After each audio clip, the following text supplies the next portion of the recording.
TV Patrol.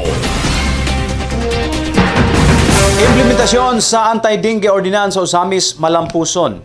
Ikalipay ug gipasalamatan pag-ayo sa Asenso Osamis Administration ang mas gipahugtan pang implementasyon batok sa mga lamok nga nagdala og dengue virus pinagi sa giaprobahang ordinansa sa miaging tuig.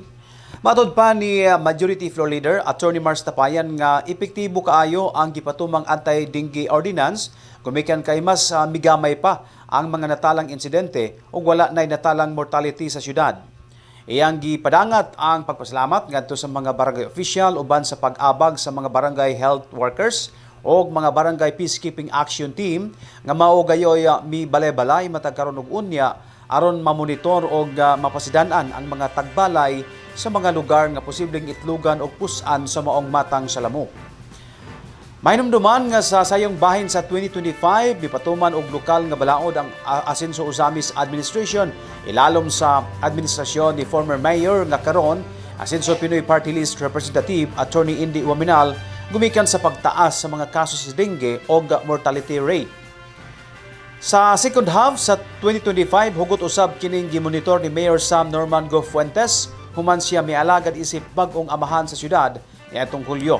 Awhag ni Attorney Mars Tapayan nga ipadayon sa mga barangay official ang maong tulumanon pinagi sa supervision sa City Health Office gumikan kay nining panahon na bantayonon kaayo posibleng pagsanay o ang posibleng pagsanay sa mga lamok nga nagdala og makamatay nga dengue virus.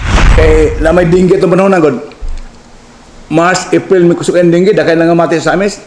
Nang sigsa ka muna nga si Mende yang ahwag ang mga taga-barangay nga maglimpyo kada adlaw sa ilang barangay. Labi na sa mga atong BSWs, mga officials sa barangay, mo tabangan sa BIPAT, uban pa, mga barangay kagawas, malimpyo, maklinis sa barangay para ang dengue ma-minimize, malimitahan, o kita sa ordinansa, anti-dengue ordinance, ani ka itong taga-DOH, kung alam sa atong dengue cases sa Samis, sige taas, hindi ka na matay, milabaw na sa ilang porsyento sa ilang kita na nga allowable rate nga mahitabo sa amin. So, ilang ginian de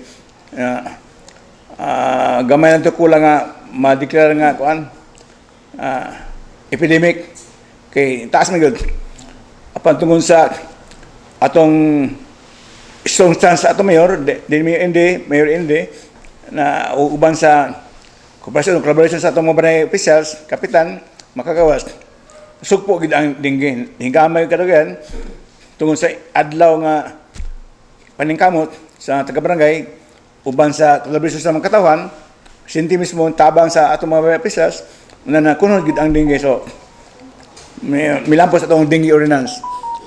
1 TV Patrol.